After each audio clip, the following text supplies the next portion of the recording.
Hey, entrepreneurs, executives, and spammers. We started the Pilot House email and customer retention team to crush targets. And in our 4th year, we are the best customer retention team in the Roman character set.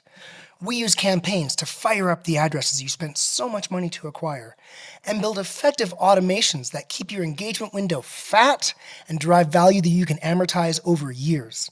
The cheapest customer is the customer you already have, and the most effective ad funnels go to high-intent audience. Come to pilothouse.co, fill out the lead form, and ask to speak with me directly. I'll give you a free audit. Back to the show. In the inbox late night, glowing screens see the light. Email, everything feels alright. Our repeat customer rate this month is 40%. That's insane. That's the highest I've seen it. SMS is interesting for us. We've always been a little bit hesitant as a luxury brand. We want to use SMS in the best way for our brand. Before Pilot House, we were very much of the mindset of let's say everything all the time to everyone through every channel. Oh, we have to talk about Nanobond. We have to talk about the master brand. Oh, and the handle and the flush rivets and the cleaning. Like, no, we want to build the long-term relationship with our customer. We have so much to offer. It's not just we're selling you a pan and then we're done.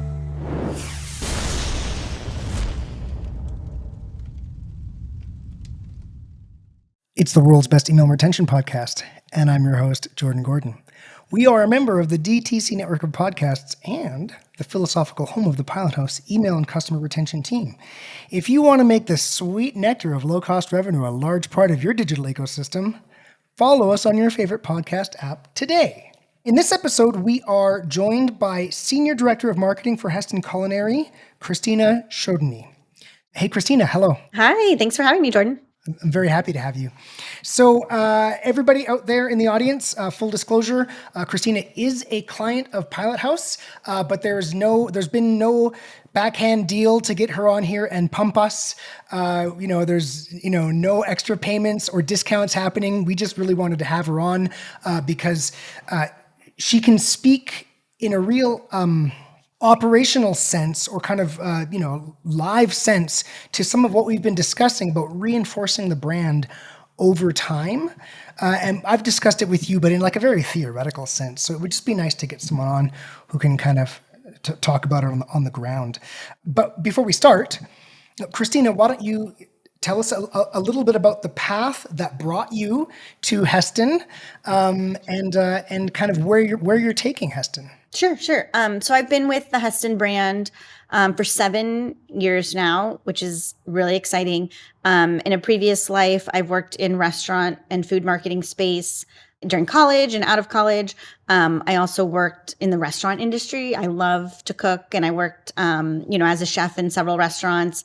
And then didn't love kind of the social life that goes along with that. So moved more into the restaurant and marketing space. I worked both on the agency side, doing food marketing, concept development, recipe development, and advertising for restaurant and food brands.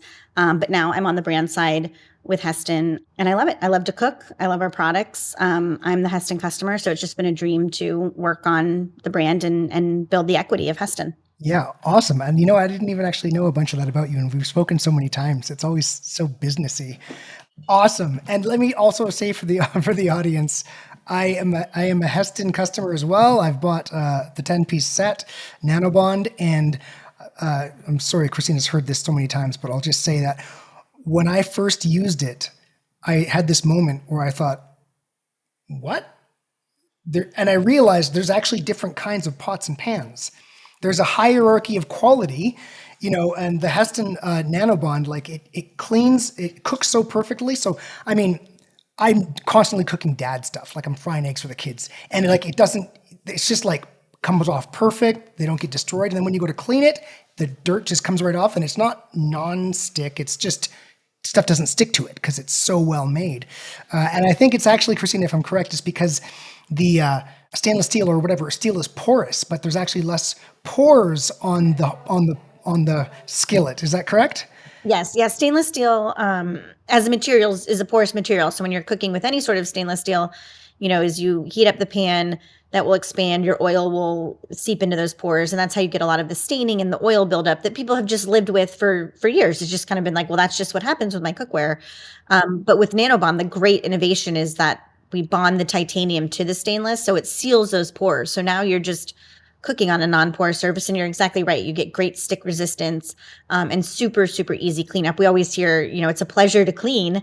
If you can think about that when people think of cookware, it's kind of silly, but it's true because everything just washes right off the surface. Nothing is building up or staining or seeping into it. Well, and I don't even think about the cleanup as the big thing, because we got 2 kids, every single task just takes away from the small amount of time you have. And so it would be too much to say like getting my Hestan was a life-changing event. It wasn't like getting married, but it did change the way that we approach our kitchen, because you then want to cook more for yourself because it's just easier to cook. And then, you're eating better food and you're kind of just getting less, crap that will placate the boys. So it was a kitchen-changing event. Let's call it that. Yeah, no, absolutely. And I think what you're saying is what we do here at Hestan, right? It's innovation, not for the sake of innovation, but to solve problems in the kitchen and challenges that people see when cooking. And we can use our innovation, our great engineering. We have 50 plus years of engineering expertise behind us to make really amazing cookware that makes it, like you said, makes it fun. You don't have to worry about the cleanup. We work with a lot of great Michelin star chefs and professional chefs. And we have one chef here in San Francisco, Matt Acarino, and he says, I never worry about your cookware because it just works. I worry about a lot of other things when I'm running a restaurant, staff and labor and ingredients and menu development, but I never have to think about the cookware because it just works. So we love to hear that. Yeah, we travel with our skillet. Yes, that's great. Good lie. We love that. But anyway, this of course is about email and retention. It's not just about Hestan cookware. So I thought as just a jumping off point when we talk about kind of reinforcing the brand over time. Just to set the stage again for the audience, we've been talking about this a lot. I have spoken about how it's important to have not necessarily one-to-one, but some kind of proportional relationship between your impressions, kind of up at the top of the funnel when you're bringing brand awareness, and unique opens that one sees in Klaviyo, because that indicates that for every person that you're making aware of the brand, you are then, maybe it's not that same person, but you are then also reinforcing that brand, over something like a 2-year time horizon. And so not putting any real numbers to that, but just important to be aware of that relationship and how critical it is. And so for Hestan, we've been doing recipes and chefs and things like that. So I wonder if you can just talk for a second about how you have been working to reinforce your brand, that and other things, kind of over a 2+ year time horizon with your audience.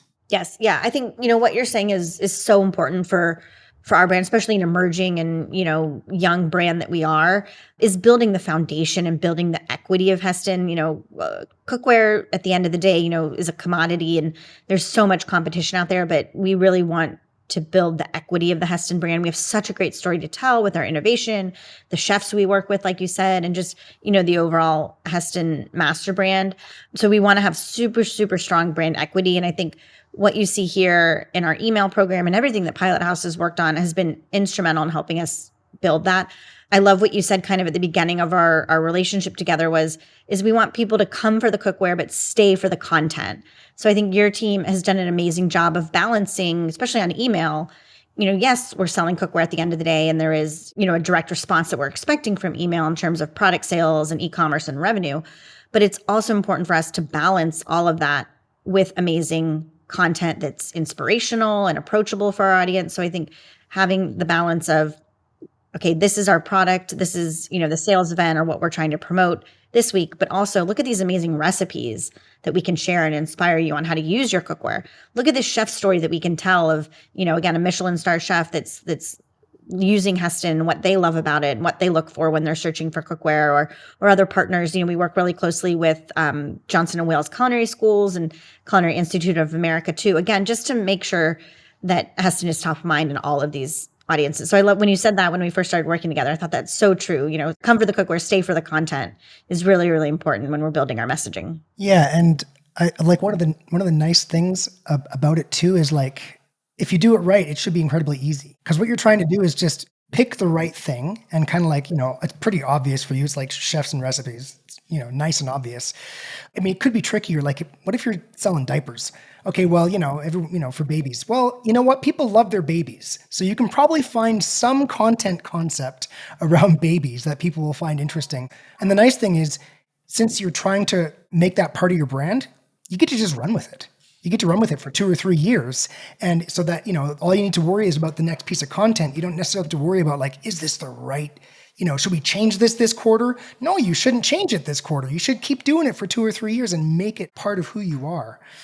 So obviously like chefs and recipes, is there anything else that, because by the full disclosure, I don't completely understand her channel. Someone on my, she has a team from our team that's running it. So is there anything else you're doing beyond the kind of chefs and recipes? I think cleaning too, you talked about it from the start. That's so important to our audience too. We hear a lot of that in focus groups. I just want cookware that's durable. I want cookware that I'm not going to ruin.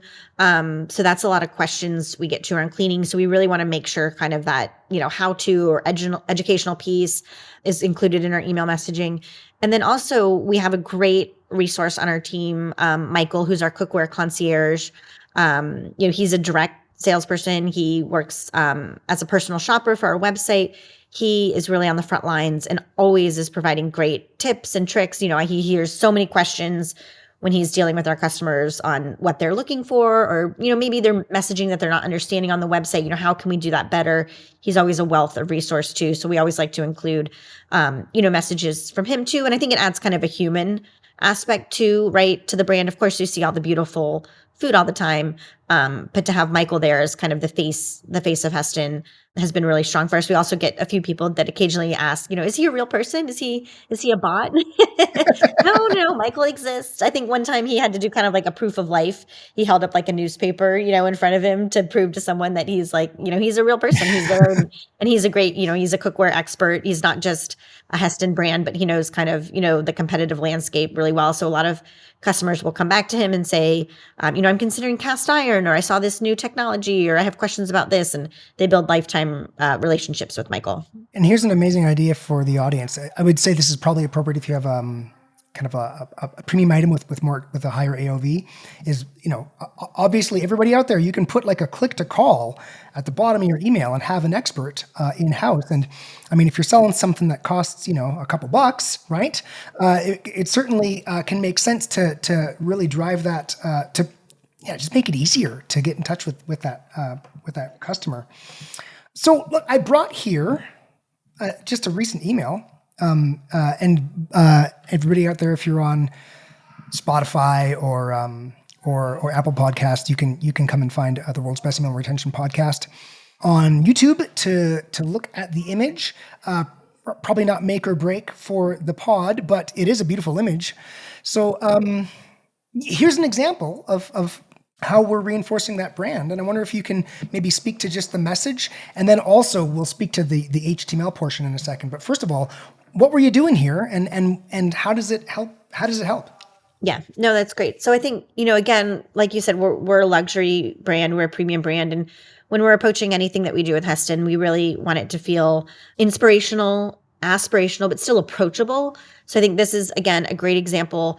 We're selling cookware, but it's a very soft sell here.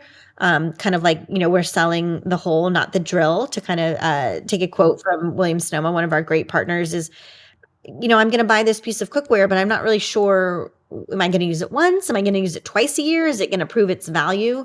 So how can we inspire people and show them different ways to use different vessels? So I think this is a great email. It's featuring, 3 different pieces here that we probably all have, in our kitchen, but some new and exciting recipes that are, I think, really mouthwatering, amazing food photography here that you can see. But just, again, really inspiring people to go beyond their traditional ways of using their cookware and get the most value out of it. And also, I mean, an important point here when I look at this is the fact that there's a few pieces of cookware. So a lot of people are coming in on a skillet, right? And then so our kind of the email and retention's job is, okay, well, let's get the saucepan, or let's buy the set. And so this, I can see here that it's already I'm visualizing like, oh, I don't have nearly enough. Just the image itself is like, I don't have enough pieces yet. I can't do all this. And also, this is just, it's not an oddity. It's just of note that you are a brand of ours that has consistently, like, we're in our 4th year, been on an HTML template. Most of our brands do full design. And in fact, when we first got together, you showed me some competitors, and they were doing kind of these full design emails. And we set you up on HTML. I'm from the old days, so it was HTML back in the day.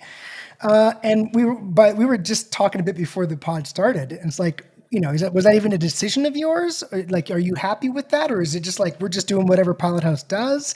I wonder if you'll just kind of repeat what you were saying about that.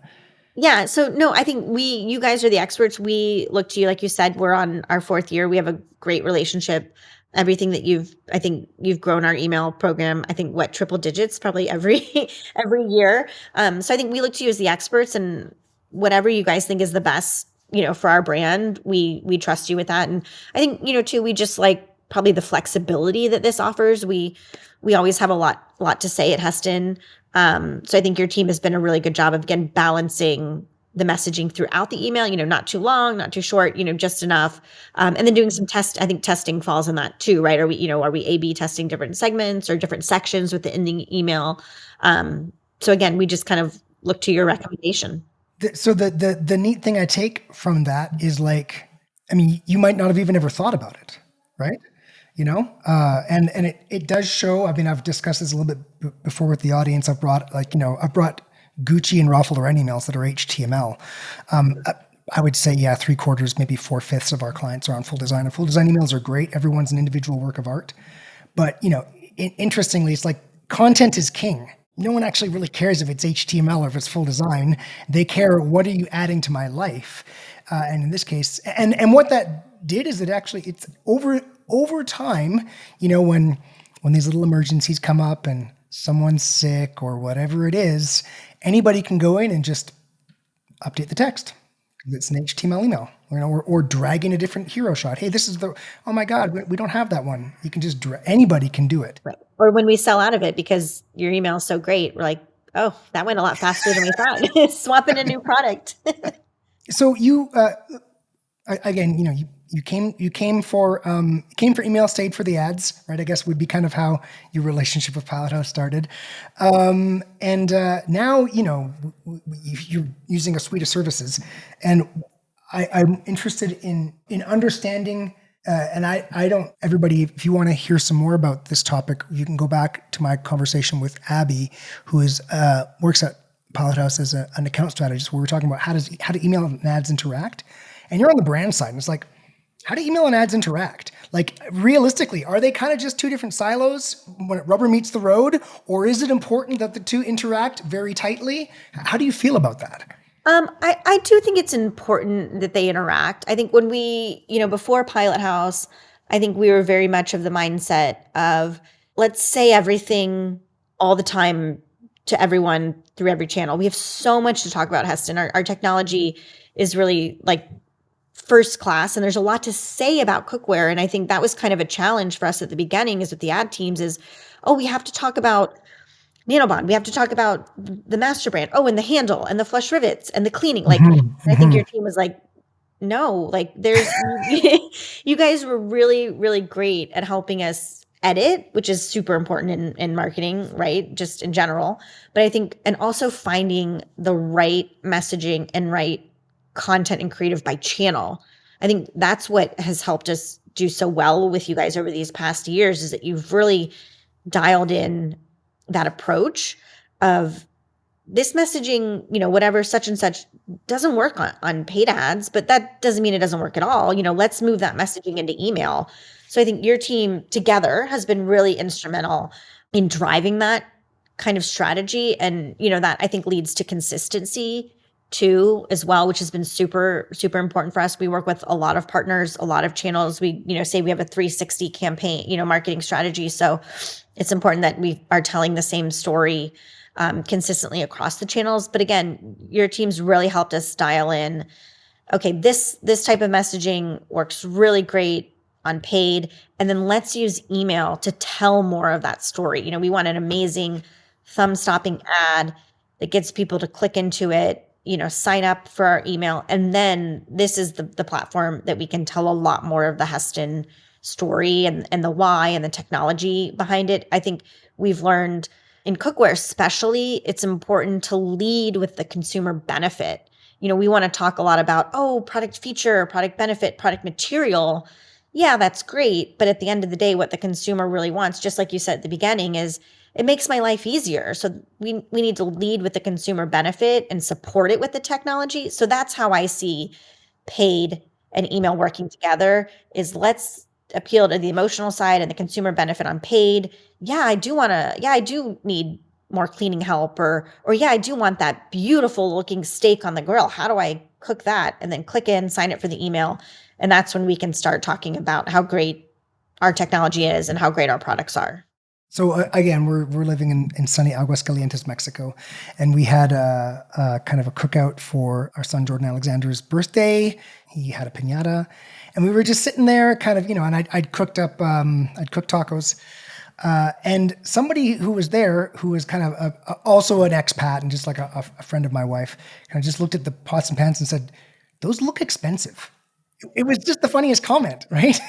Like, well, they are. So the interesting thing is that's kind of what you were saying there. That's not like, it's, this is how we make this is how we, what's the word you used? Yeah, make all the layers Layers, yeah, like that we're showing the pictures in the emails. It's not that. It's like, oh my God, it just looks, really, really stunning. And that's kind of, I guess, what you're trying to do, at the very top of the funnel is just kind of, draw people in, and then follow up with that. So that sounds really good. So there's a handover from something very emotive at the top of the funnel, where people are saying, yeah, I would like better cookware.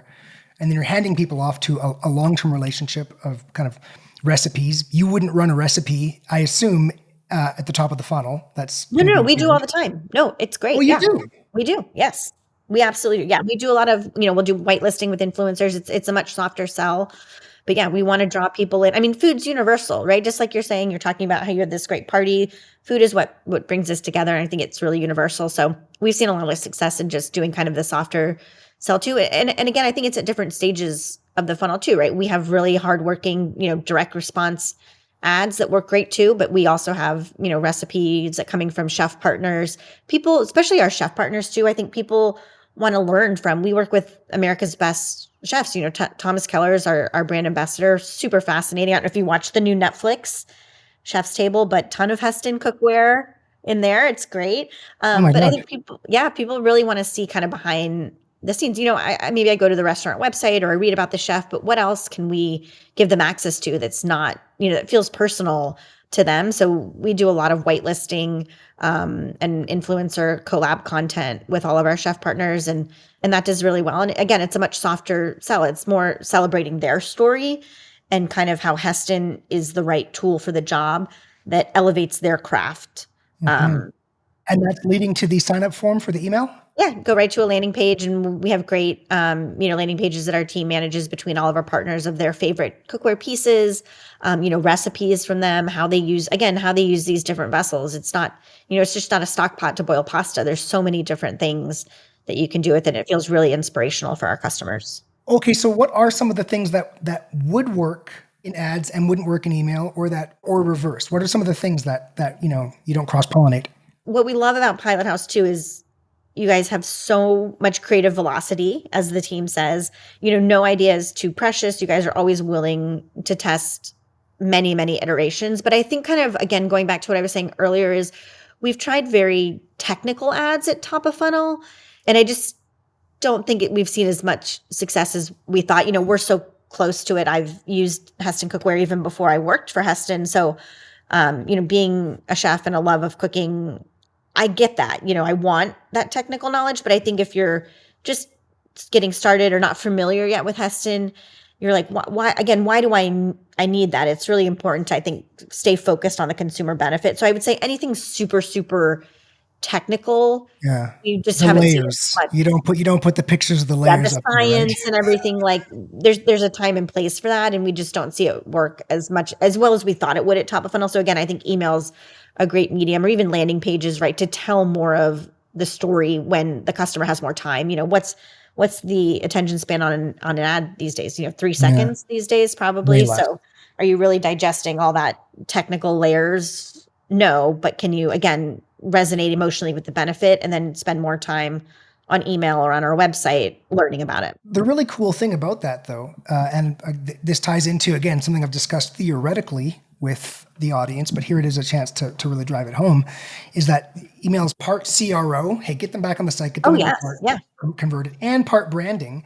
And so the really cool thing about that is, yeah, so you've got something that you do in email that it's not going to work in ads because it's too concentrated, too focused, too short term.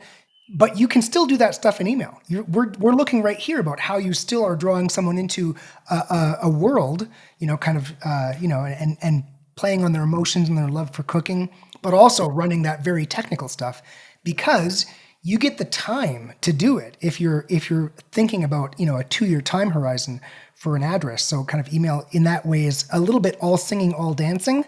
How about I'm actually not sure as well. Sorry guys, I'm not exactly sure exactly what Hestan does in every single thing because I've got a team who does that. But what are we doing for SMS at all while we're on it? We're working on an SMS refresh with you guys. We were using another provider and we were just seeing some data issues. Tim kind of discovered that maybe the data isn't syncing. So we're actually in the process of moving SMS over to your team. So it's getting set up now with the team.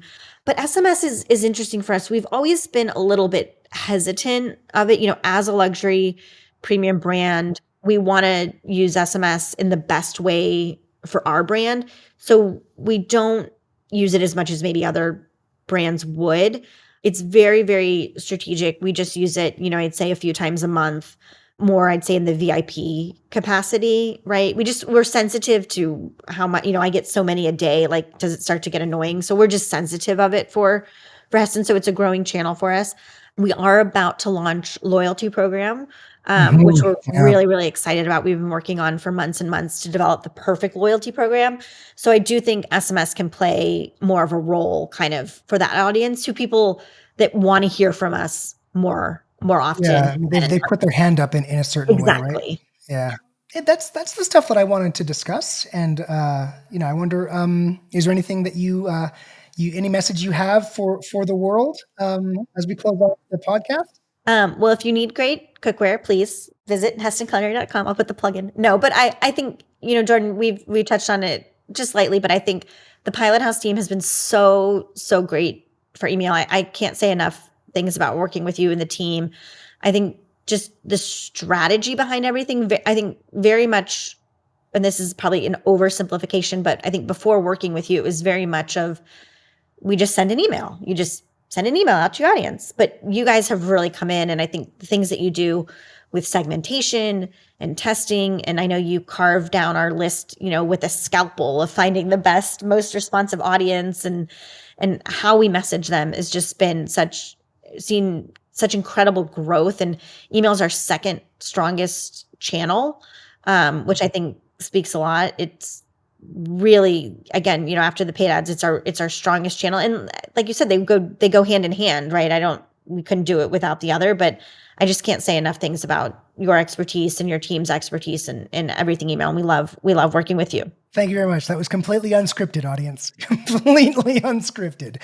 But look, the important point on that, and this I've also discussed with the audience, so it's great to have someone come in and in a practical sense talk about it, that the point of email and retention, right? So that includes SMS and all these things.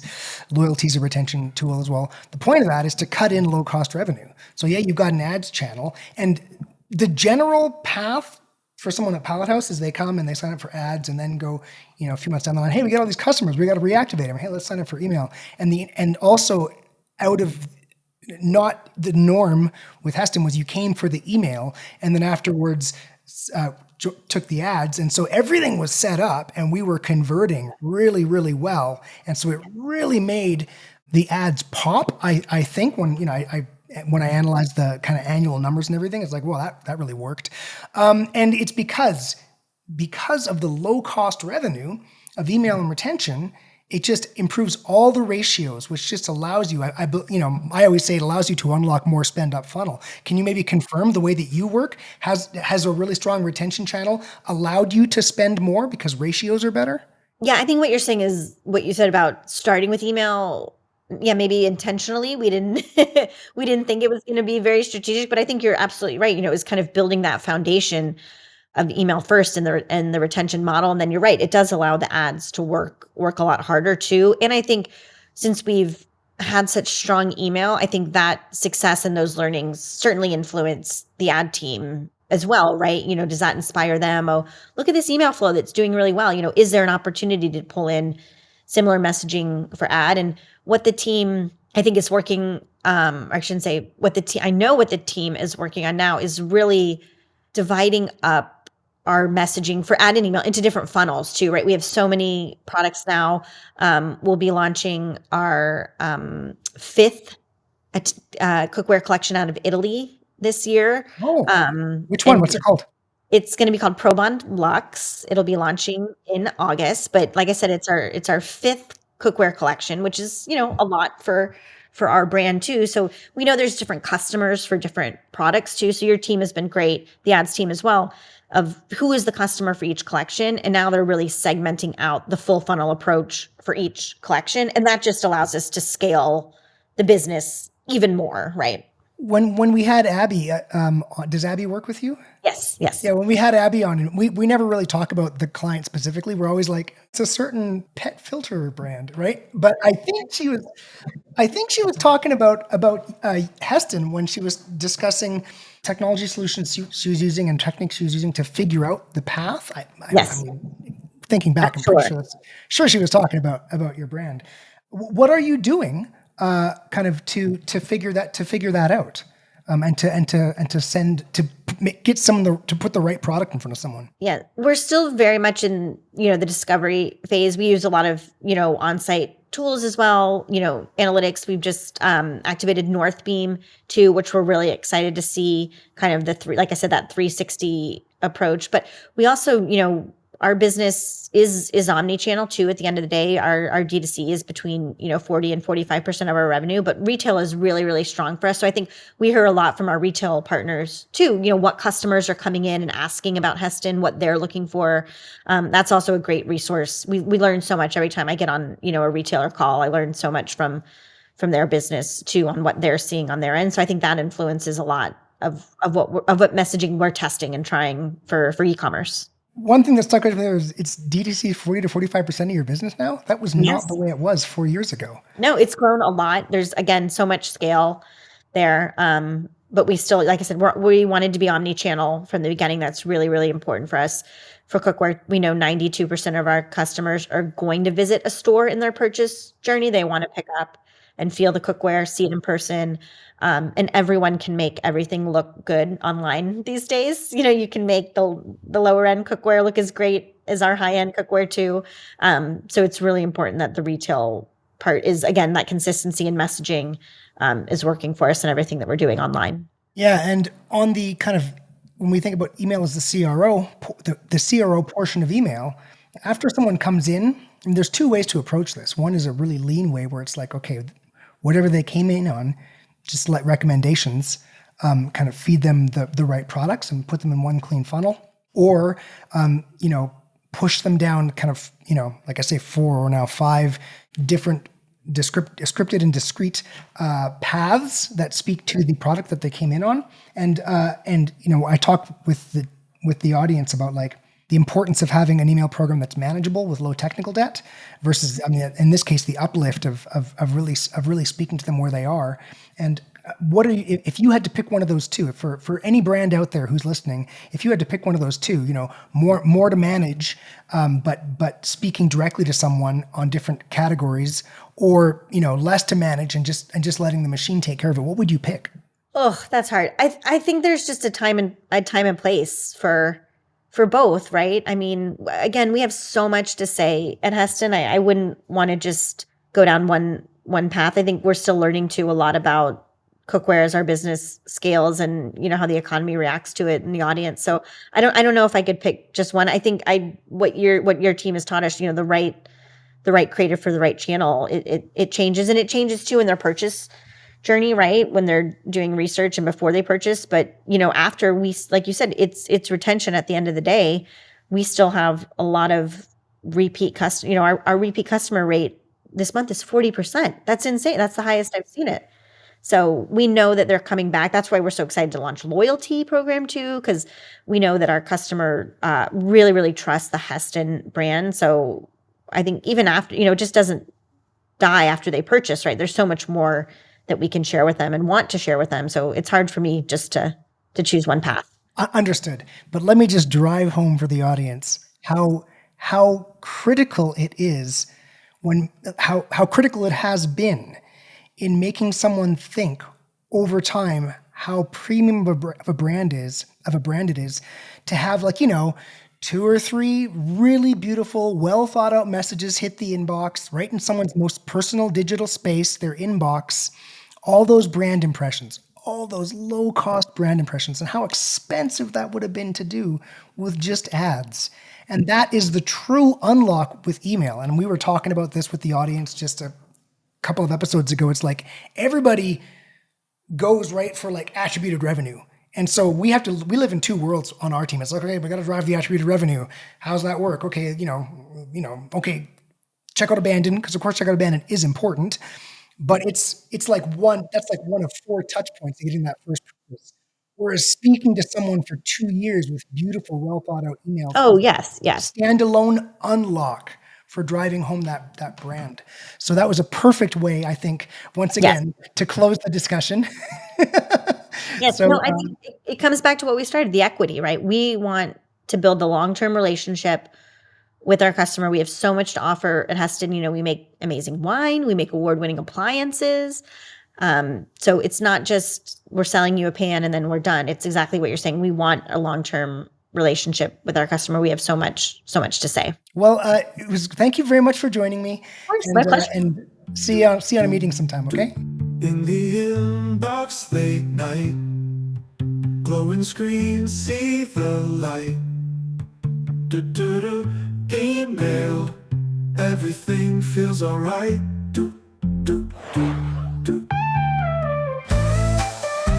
Hey entrepreneurs and spammers, remember, you can't scale without email, and the cheapest customer to acquire is the customer you already have. So please subscribe to the world's best email and retention podcast and learn how to make low-cost revenue a big part of your digital ecosystem.